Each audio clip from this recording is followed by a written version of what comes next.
Well, it's been a busy few weeks, so I feel like that means we are due for a catch up. And I just got back from my best friend's bachelorette weekend in Savannah, so I will be recapping our trip. I also wanted to share some tips and tricks along the way that I've learned from bachelorette planning since I have now attended, let's see, maybe four ish bachelorettes, and I've planned my own, and I did a lot of planning for Taylor's. I also need to tell you the story of how I ended up attending what I would consider to be the greatest millennial concert of 2025 completely by accident, which we haven't talked about yet because I actually recorded last week's episode on Sunday morning, and I didn't even know this was going to be on my radar last week. And I honestly just had a whole grab bag of other topics I wanted to talk about with no central theme. So I also wanted to talk about some of the shows of the summer, how I'm really feeling about social media lately, and why I am desperately craving routine. So grab your favorite coffee or drink, sit back, relax, and let's catch up. Also, this episode is dedicated to the commenter from last week's episode who said, just get to the point, and then replied to her own comment and said, and stick to the subject. I feel like if you're someone who just wants someone to get to the point, you're not really tuning into a 52-minute podcast episode, which is how long last week's was.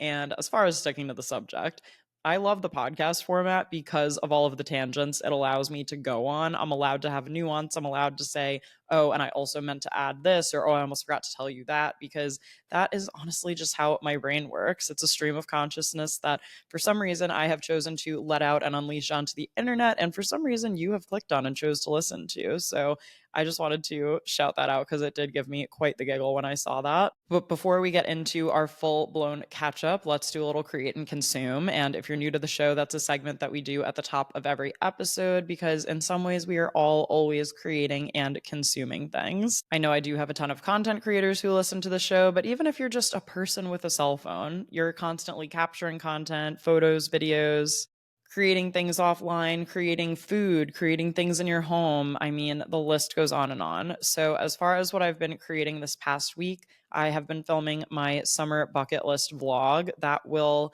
if it's not up by the time you're listening to this episode, it should be up within the next day or two. I am just editing together all of the clips from the past weekend in Savannah too, which we will talk about in this episode. But I've been really enjoying publishing my weekly vlogs, but putting some kind of specific like theme or spin on them to make them a little bit more unique, make them a little bit more fun, and make them a little bit less self-centered. Like my hope with the summer bucket list vlog is obviously you're watching me check a bunch of things off my summer bucket list and go about my life, but I hope it serves as inspiration for what your own summer bucket list looks like. We still have about 6 weeks left of summer, so don't let anyone tell you that it's slipping away too quickly, even though I am a fall girl at heart and I'm very excited for what's to come in the next season. And yeah, I've just been enjoying kind of putting a little theme or spin on the vlogs, and I'm also trying to make the titles a lot more relatable and chatty and make them just something that would actually entice you to click on it and worry a bit more about like the psychology and the human connection with the titles and a little bit less about SEO. But we'll talk about that more when we talk about my feelings on social media as of late. And as far as what I've been consuming this week, I have YouTube Premium. So I downloaded Taylor Swift's appearance on New Heights to watch on my flight last week, which was just about 2 hours. So honestly, it worked out perfectly. And oh my God, I enjoyed the heck out of this interview. When I first saw it, Andrew actually showed me a TikTok that was them promoting the episode. And my first thought was like, wait a minute, is that AI? Like, in all seriousness, for some reason, I was like, there's no way she actually sat down and did a 2 hour episode with them, did she? And once that started to sink in, I was like, wait, this is actually insane. And this was my first time listening to New Heights, as I'm sure it was a lot of people's. And I have no idea what their week to week episodes are typically like, especially when it's just them versus if they have a guest on. I think I did see some snippets of their interview with Caitlin Clark from a while back, maybe if anything, but it was my first time tuning into the podcast. Being a fan of football myself, I have, heard Jason and Travis speak in interviews and stuff before, but I have never spent so much consecutive time with them before, and I don't know that I would have done so on my own accord if not for Taylor being there. But I gotta say, this was just such a delightful conversation. Clearly, there were a lot of Easter eggs and things thrown in there. I still need to go through and watch all of the TikToks that Caitlin has sent me about it because she has been so diligent about keeping me up to date with new information. And I feel like I've just been hiding from TikTok the last few weeks, which we could talk about later. But I just loved all of the little details about this. I loved that she's reading sourdough blogs. I love that she talked about the Eras tour. I love that she talked about the making of the album and what we can expect with that. So I think there's so much to come. I feel like October 3rd is going to be a monumental day for all of us. And for the first time ever, I'm looking at the color combination of green and orange and not thinking of Halloween and not immediately hating it. So that is something that only Taylor Swift, I think, can do. But it was just really interesting also to hear more about like their relationship and her relationship with not just Travis, but also like their extended family and everything too. And I also just love that like Taylor Swift is me getting into football. It made me so happy because I think we're going to do our fantasy draft on Sunday for the league that I'm in with my family with, my mom's in it, Andrew's siblings are in it. We have a good time in there. And I saw a clip, I think on TikTok, of Xavier Worthy reacting to Taylor Swift reacting to the fact that they drafted him. And he was like watching her talk about him. And he was like, that's crazy that of all the people who were excited about him joining the Chiefs, that like Taylor Swift was among them. We'll have to stay tuned for that. And then I'm going to have to redo my Taylor Swift album rankings episode once we have The Life of a Showgirl involved. So be sure to stick around for that. If you want to catch up on some Taylor Swift episodes, though, that I've done in the past before we get into this album, I will link the Taylor Swift album rankings episode in the show notes, as well as my Dream Eras Tour set list. I did a whole episode about that and what I would want the Eras tour to be if I were to go again. It's an exciting time for Swifties all around, and be sure to let me know what you are creating and consuming as well. If you're watching on YouTube, leave me a comment. If you're listening on Spotify, you could leave a comment. You could also send me an email. All of the ways to get in touch are always in the show notes. With that all out of the way, let's get into the recap of Taylor's bachelorette weekend in Savannah, Georgia. And Taylor is one of my oldest and dearest friends. We actually were neighbors. We grew up across the street from each other in New Jersey, and we're still neighbors now because she and her fiance live in Hoboken. They're like a 10-minute walk from us, which is so fun.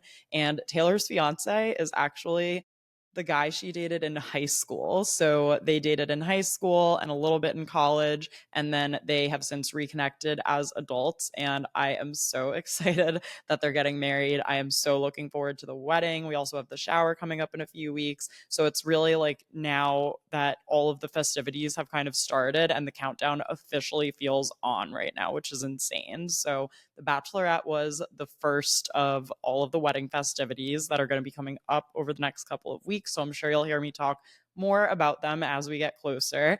And I'm her matron of honor, which is so exciting. I mean, she was my maid of honor. I kind of figured I would be her matron of honor, but once I got officially asked and everything, it was just so sweet and like so wholesome. And I am an only child, and Taylor has one brother. So I feel like in a lot of ways, we really are like sisters to each other. And we're definitely very opposite. I'm a Virgo, she's a Libra. I'm a big planner, she's very spontaneous. So when it came time to plan her bachelorette trip, I was definitely very involved, like as I wanted to be, mostly because the trip did require a lot of logistics. Because number one, we were doing a destination bachelorette trip, which meant everyone who was visiting needed to fly in. Like no one lived in Savannah where we went. And also, there were actually 13 girls on this trip, like 1-3. And because of that, I feel like there has to be kind of a tight schedule or like kind of a very clear plan of what we're doing when so that everyone can kind of be on the same page as much as possible. But for the most part, we really were able to stick to our schedule, which I was so impressed with. So we ended up doing a Thursday to Sunday trip. We were able to fly in Thursday afternoon. So we actually arrived at the house, I want to say right around 4, like right around the time where we were able to check in.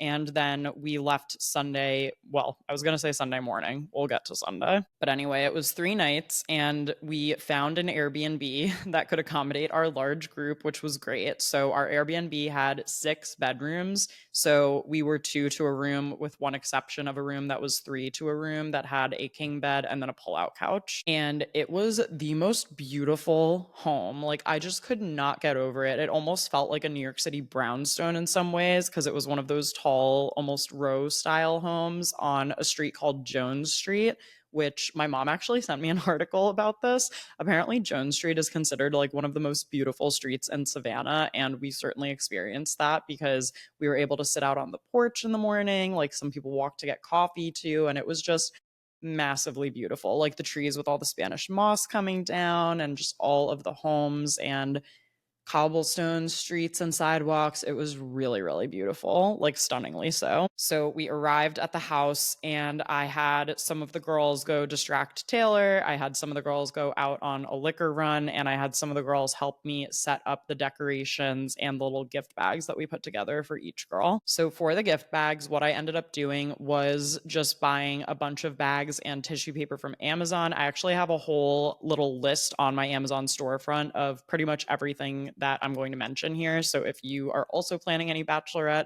festivities and need to do any shopping, you will be able to find pretty much everything I'm talking about right from this list. So I will leave that linked in the show notes. But essentially, each person got a little gift bag. I also, from Etsy, was able to buy these beautiful handwritten name tags. And I actually had these for my wedding day for something else, but I ended up using the same Etsy seller that I'd previously purchased from. They were like $2 each, but honestly, I feel like it made everything look so much more elevated to have their custom written, like gold cursive name tags. And then in each bag, I printed out a copy of the itinerary for the weekend, which I designed on Canva. Then everyone also got a stretchy, fuzzy headband so that it would make it easy if they were like washing their face or something. I feel like sometimes that's something I forget to pack, or I forget to pack my hair clips while I'm doing my makeup. So just to have something to pull your hair out of your face, I feel like is key. And then I was all prepared to start buying all of the little individual, like a pack of 24 of the individual makeup wipe squares that Neutrogena sells versus like buying just a pack of makeup wipes. But I actually found on Amazon, there's a seller that makes these little like hangover kit bags. And inside of them, they're already pre-packaged, and it had a makeup remover in it, a liquid IV, a mint, an extra hair tie, Advil, like just all the things.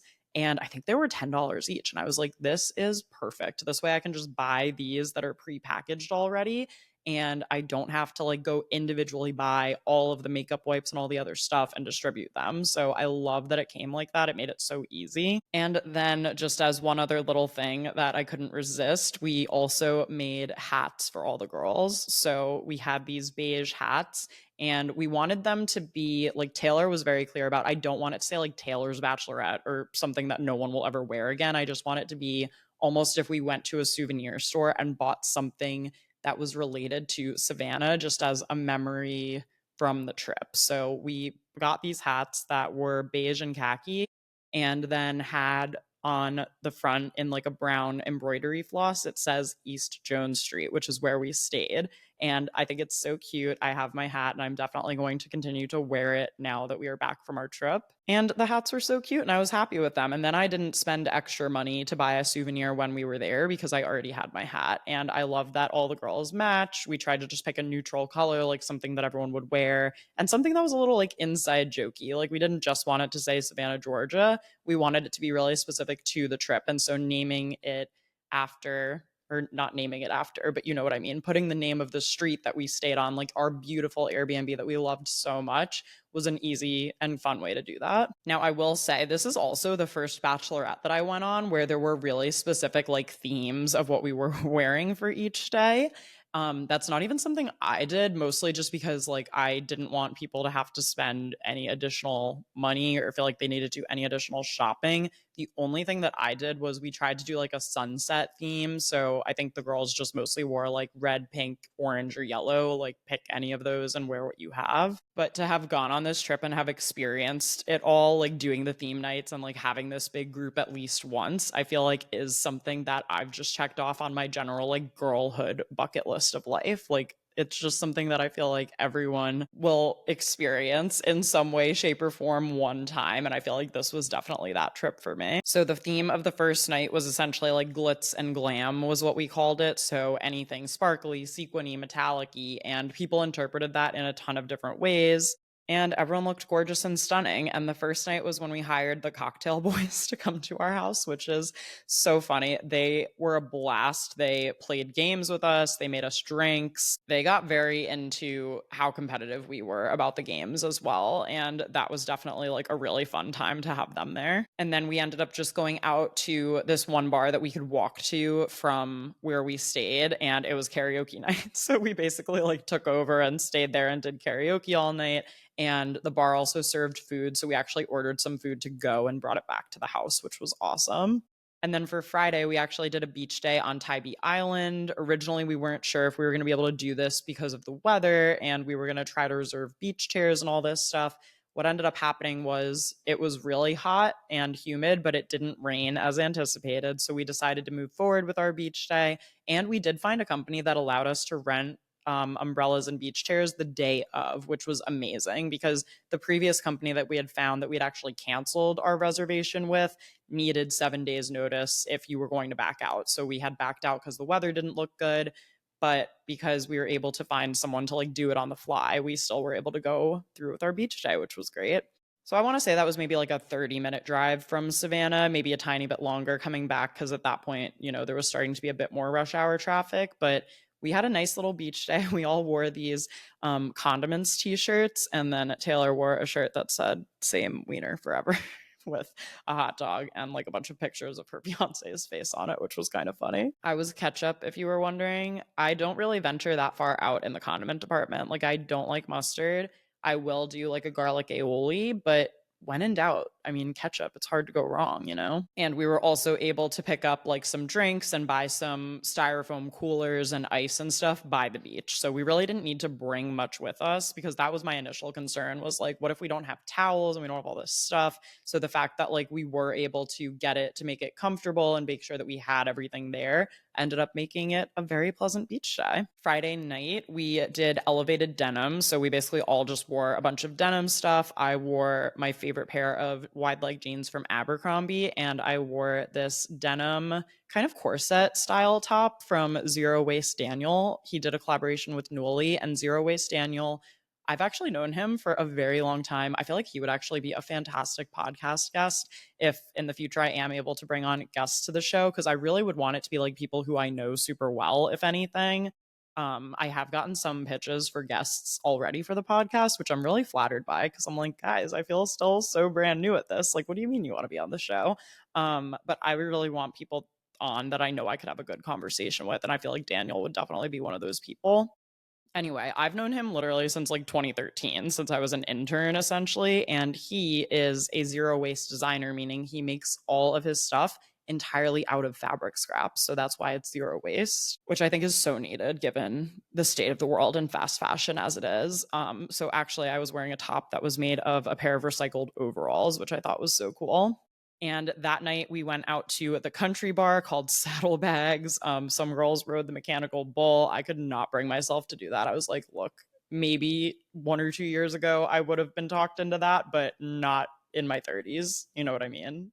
We're past the mechanical bull stage, I think. And they had like a little photo booth that was so cute. And I was so surprised like how many other bachelorette parties we ran into. We were running into brides all weekend long. We got the bartender at this place messed up Taylor's drink. Like he gave it to me and I was like, oh, is it missing this? And he was like, oh my God, sorry. And he fixed it and he gave it to me and was like, I'm not going to charge you for that one. I was like, okay, if you say so, sir. And then there was a bachelor party that came over and bought shots for the group. Turns out if there's a big group of you walking around the neighborhood and one of you is dressed in white, people want to buy you drinks apparently, which was very nice. And then we also went to Dueling Pianos, which this was my first time going to Dueling Pianos, and it was so much fun. And we paid to put in a song request, and we got to go up on the stage with everyone. There is a little clip of that in my vlog. So once that's ready, I'll be sure that it's linked in the show notes if you want to go watch.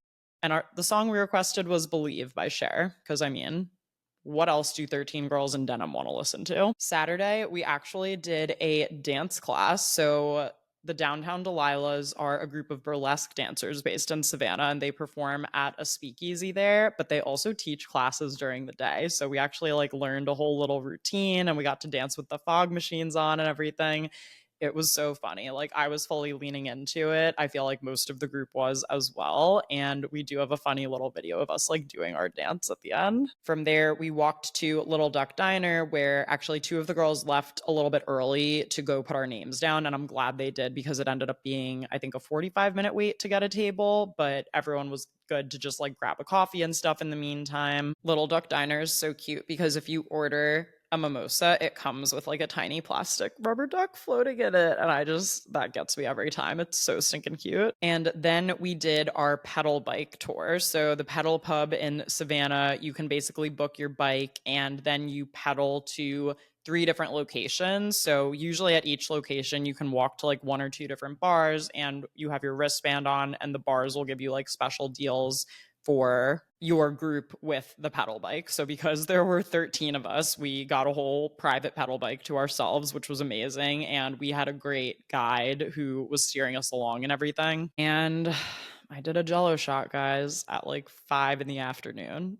So that was the vibe of this trip. So I knew that going into it and I was mentally preparing myself, but it was so crazy because I was just like, what is happening right now? Like, I must have been body snatched with someone else. And we were just in like athleisure all day for that, which ended up being perfect. We originally had plans to go to a pub Saturday night, but you may be able to tell if we were doing jello shots at 5 p.m., we did not make it to that reservation, which ended up being completely fine, luckily. And we just ordered dinner back to the house. We ordered from a barbecue restaurant. That was awesome. I had a pulled pork sandwich that I'm still thinking about. And then on Sunday, we had breakfast at a diner before heading back to the airport. And oh my God, if I were not the matron of honor, you guys, I seriously would have considered the 6 a.m. flight out of there just so I could get back and have my whole Sunday to like unpack and decompress and like get ready and everything. But I didn't want to leave the Airbnb without like seeing the state it was in before we headed out. And our Airbnb hosts were so chill. Their checkout instructions were like, we don't think there should be any chores on your vacation. So all you have to do is lock up. And I was like, what? So obviously we still like cleaned and tidied and we had trash bags and everything good to go. But the fact that we didn't have to like fully empty the fridge or like do all this other stuff made the checkout process so much more seamless in the morning. So we basically like took down decorations, made sure all of our personal items were out and everything. But anyway, all of this to say, our flight, I think when we first booked this, was supposed to like leave at 1 and land at 3, I want to say, in Newark, and ended up getting delayed. So then it was more like 3 to 5:50 or something. Then it got delayed again. And then while we were in the air, there were really bad thunderstorms in Newark. So the pilot and like the crew kept coming on and being like, we might need to stop in Richmond, Virginia to refuel. And then if that's the case, we'll wait out the storm there until Newark reopens because the airport like stopped accepting incoming planes, which I've never really heard of before. So I was like, how bad are these thunderstorms?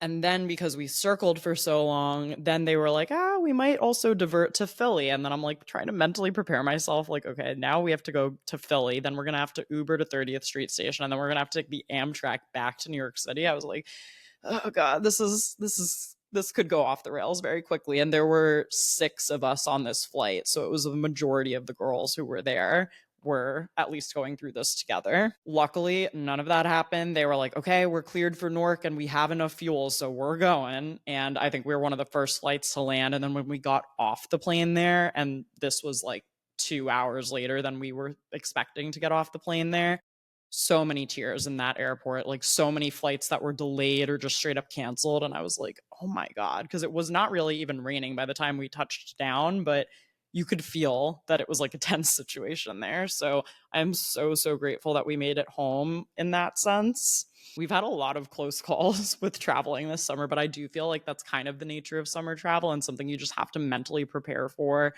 With traveling comes the potential for delays and all these things. I have to say, almost 90% of the time, I really don't run into issues, but I feel like during these peak summer travel months is when you just have to like prepare yourself. I was able to call my Uber home, and when I got here, Andrew had a burrito waiting for me, and I was like, that's all I could ask for, truly. But we honestly had such a great time. Taylor said multiple times it was the best weekend of her entire life. So what more could I ask for? Like, I consider that a win for sure. And I do want to share some bachelorette like planning tips. I do know that I've been talking about this for quite a while already. So I'm also going to link a blog post I did about this from last summer in the show notes too, if you want even more tips. But number one, download Splitwise and Venmo for expenses. Try to designate one person if you can to put down their card for the large group, like when there's not an option to split tabs.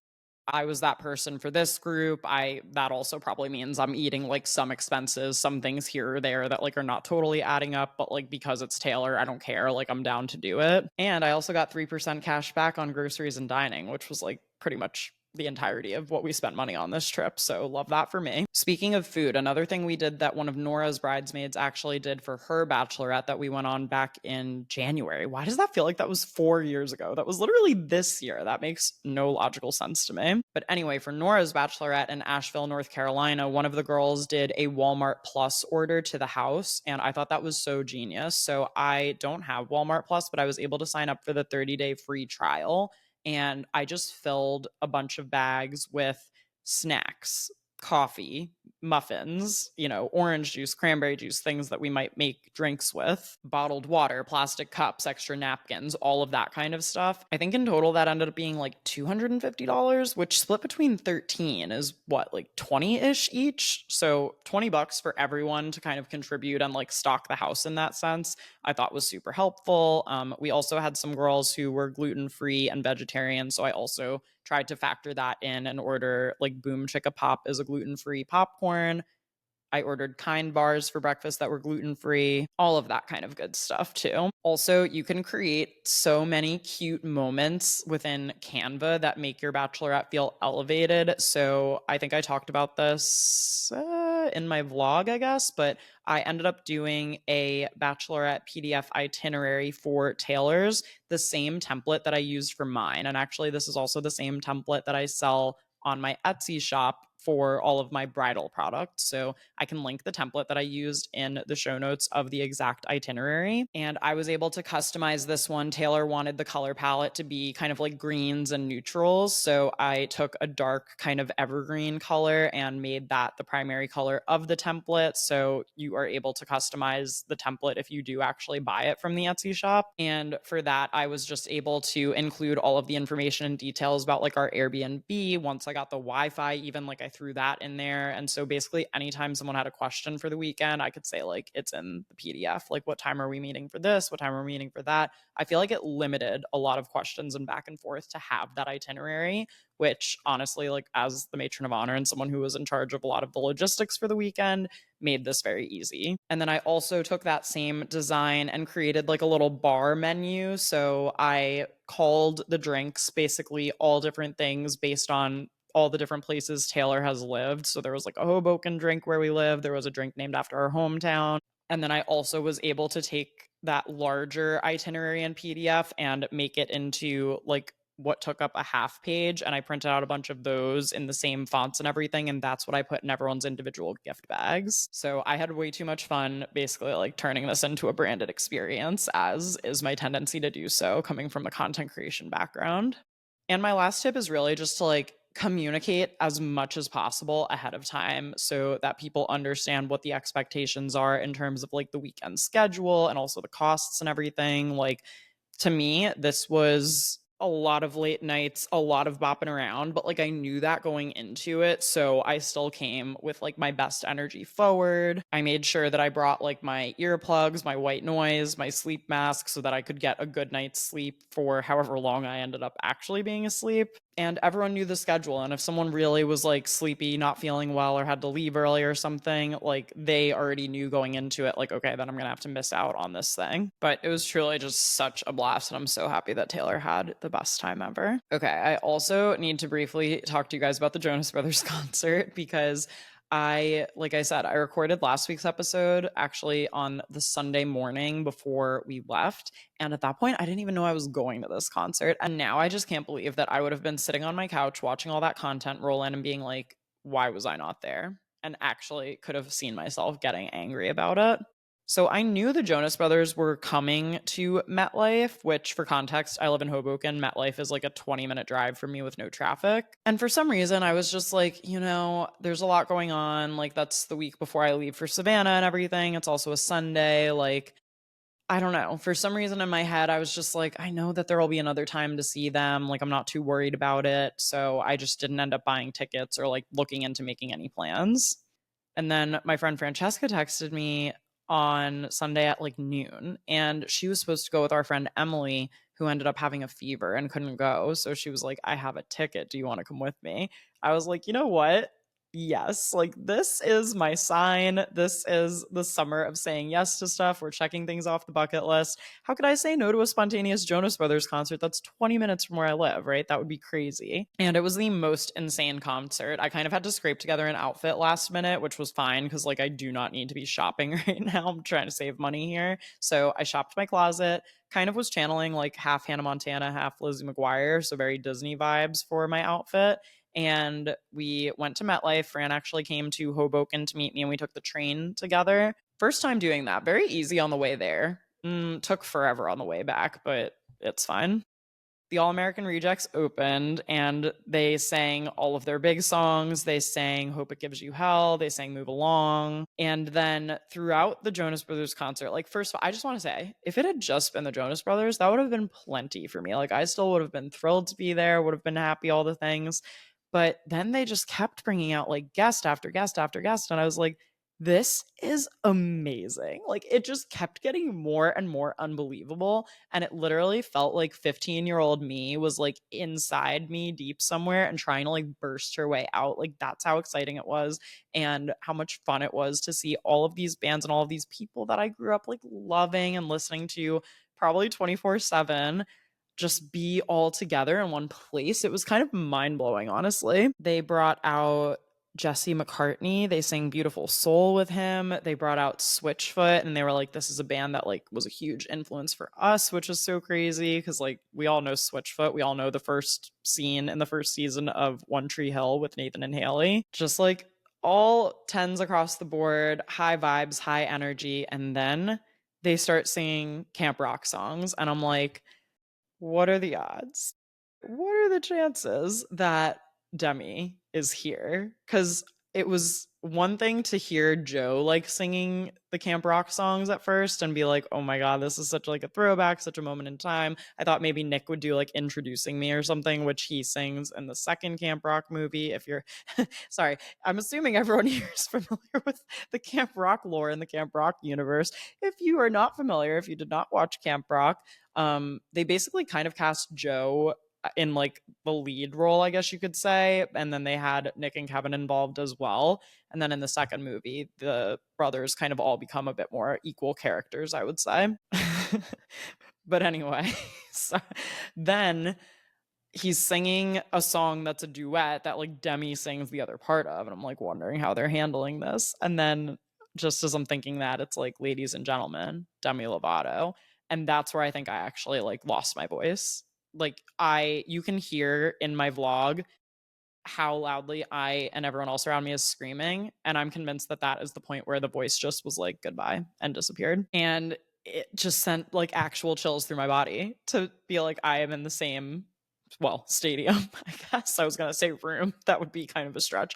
I'm in the same stadium as Demi Lovato, singing with Joe Jonas, singing like camp rock songs in front of me. And I'm 30 years old now, but truly, when I tell you 15-year-old Austen was like jumping for joy, I just couldn't believe what I was seeing. I just couldn't believe what I was seeing. Absolutely unbelievable. They also had Big Rob come out and rap for Burning Up with them. Their family came out and sang When You Look Me in the Eyes all at the end, including their parents, Frankie, the bonus Jonas, and Danielle and her and Kevin's two kids. So that was just unbelievable across the board.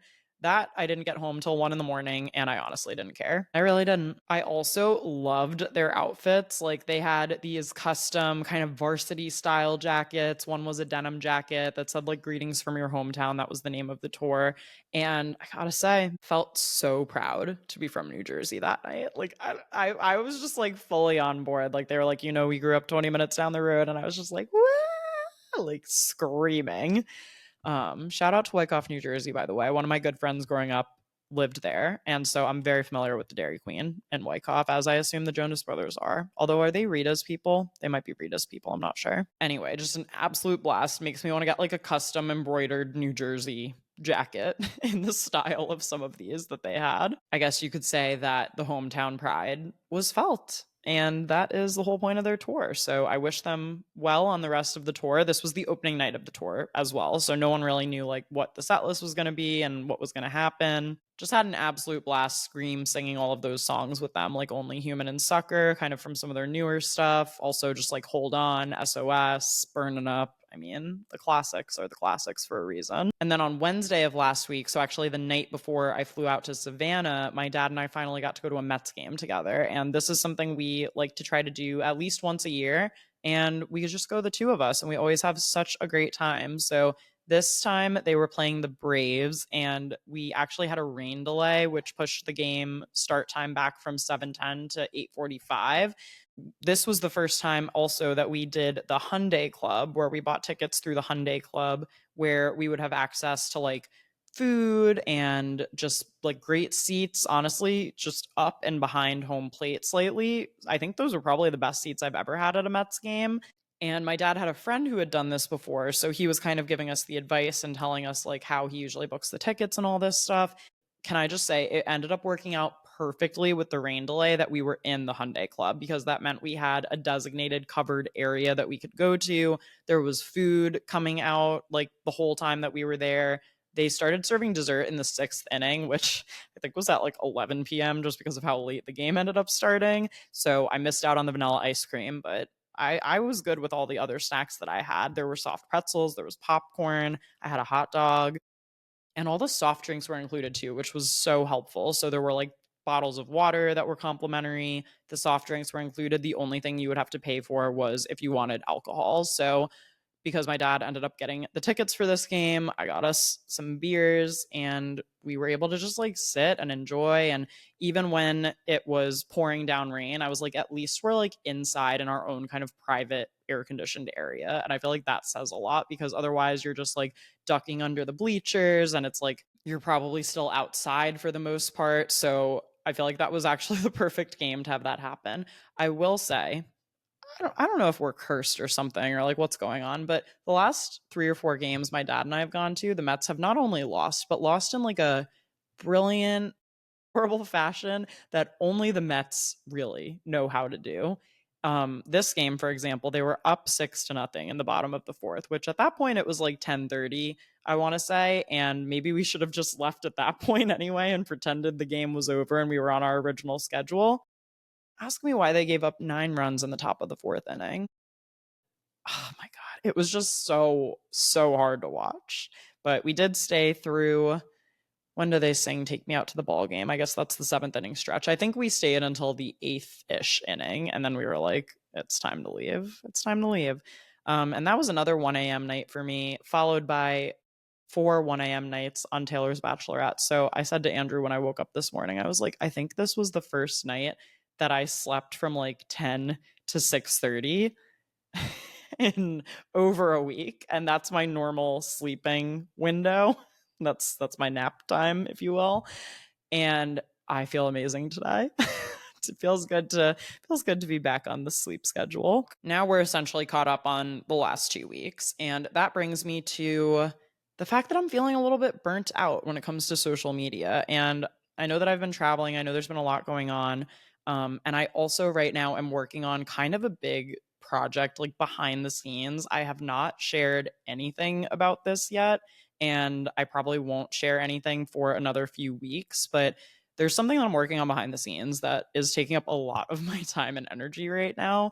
And I want to save it for when I can reveal what it is, because I think it will be worth it. But as of right now, it has just been a big time suck and a big energy suck for me. And I wanted to mention that because I think it's important to share that even like 4 years into this being my full time gig, and even over a decade into content creation, like I'm not an idea machine 24/7. Sometimes I open the apps and I go, I don't even know right now. And I've just been having a lot of that lately. So feel like I've been a little more silent on like Instagram and TikTok.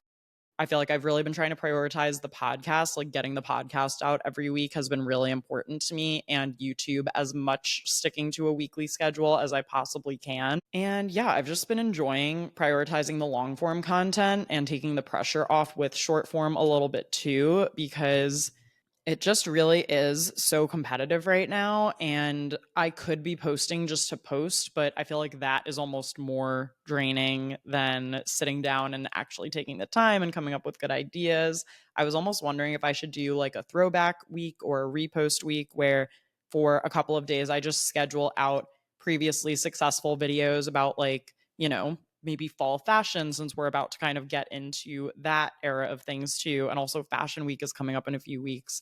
And I usually like to share more fashion focused content on my socials leading up to that so that when I pitch brands, they see that I post about fashion. I feel like I've had no time and like zero brain space to even think about that, which is very unlike me and not, necessarily what I want to have happen, but is just the reality right now. So I was thinking about maybe doing like a repost week or something, but I really just have been feeling more and more called to all the long form stuff too. And speaking of that, though, I do have exciting news, which is that in 3 weeks, how long is August?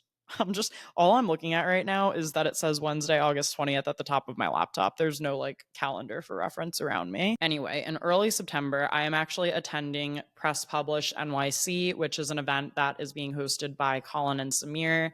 They have one of my favorite YouTube channels. They interview all the big YouTubers. They've also interviewed Mark Zuckerberg, Neil Mohan, who's the CEO of YouTube, Mr. Beast, like all of those types of people. They've interviewed them. And I always learn so much from their conversations. Like it's one of those things where, you get to a certain point with content creation and you feel like you're an expert, but then you listen to other people talk about it and you feel like you get to be a student again and like continue to learn more and find your own little takeaways, even if it's one small thing that someone says that kind of can be a breakthrough for you. I think that it's so important to continue to learn from other people and further your education with your own creative career, like if that's something that you do. So, anyway, they are doing an event in New York City, and it is going to be an all day, kind of like 1 day YouTube conference slash networking event slash workshop.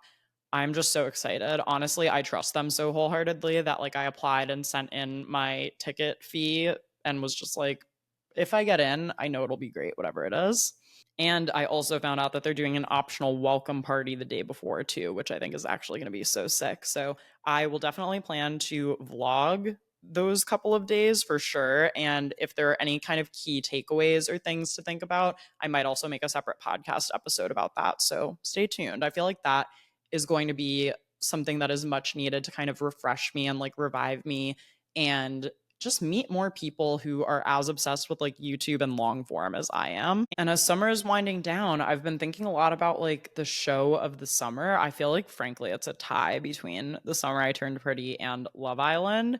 I feel like Bachelor in Paradise is not in contention for this. If you listened to last week's episode, I talked a lot about the ratings of not just Bachelor in Paradise, but like the entire Bachelor franchise and how it's really changed over the years and how shows like Love Island are really overshadowing what Bachelor has done historically. At this point, I'm convinced like me and four other people are watching Bachelor in Paradise.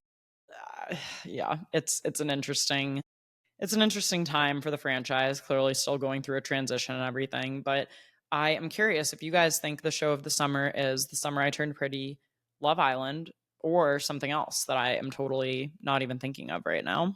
A new episode of The Summer I Turned Pretty dropped, I guess, at midnight tonight. I don't know why they're doing it like that. Like, give me a 9 p.m. Eastern time drop. That is the latest that I would stay up. I would not stay up to midnight to watch because, as discussed, I'm a girl who needs my sleep. And after the last week of going to bed at 1 a.m. so many nights in a row, I'm just like, whoa. But I really don't know how The Summer I Turned Pretty is going to end. As someone who grew up and read all three books like as a teenager that the show is based on, I am just getting really nervous for everything. And there's a lot of characters who are not on my good side right now.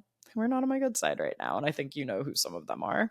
And then just this continual fascination with Love Island. Like, I know the reunion is going to drop next week. I usually don't watch reunions, but I'll be curious to see if there are any big takeaways and the fact that everyone I think is still very interested in the cast. I saw that Nick and Taylor went on Kiki Palmer's podcast recently, and then I think some of the other casts were either on, oh God, was it Good Morning America or the Today Show? I'm totally forgetting right now which one, but like one of those. And I think it really is just fascinating. And this goes along with what I spoke about last week about the reality star to influencer pipeline and what people choose to continue to involve themselves in after the show, the types of press appearances they choose to do, the type of brands who they choose to align themselves with who are reaching out. I mean, could we have ever foreseen in early June that we would be getting a Nicolandria NYX lip kit? Like, the power of social media is actually so crazy. I think about that all the time. Yeah, I'm looking forward to, I'm home now for like 2 months straight. So I'm looking forward to getting back into my routine, obviously on my sleep schedule. I've been pretty good with maintaining my August workout plan. I forget if we talked about that here or on YouTube, but I have been doing all my workouts. I had to switch two of them. Like I did a 20-minute on a day when I was supposed to do a 45-minute, and I swapped those, but everything else has been checked off so far, which is great. I think I need to do a little bit of like decluttering and organizing around here. There are just some piles of things that I'm like, how'd this come to be? Like where did all of these items come from? And I need to go through them. What else can I tell you? Oh, Andrew is training for the Chicago Marathon, which is now in less than 2 months. So that'll be our next trip, is to actually go to Chicago for the marathon. I'm just so impressed with him, you guys. Like, it could be 90 degrees out, it could be pouring rain, it could be just not the ideal conditions, could be coming back from just like a long day at work. And he continues to show up for his workouts. And I really feel optimistic that he's going to be able to get a time for this race that he's like really proud of, because I see him putting in all the work and I'm just like, I could never. I'm so like proud and impressed. But I feel like that's been eating up the majority of his time in the last few weeks. And I know that it's all going to be worth it once we actually get to Chicago. So send some good vibes our way for that. And I'm just excited that soon, even though, there's still a few weeks left in summer, we can kind of embrace fall, the back to school mindset. And that will be next week's episode, I believe. We're going to do a little back to school for adults. And I'll see you guys again next week to talk more about that.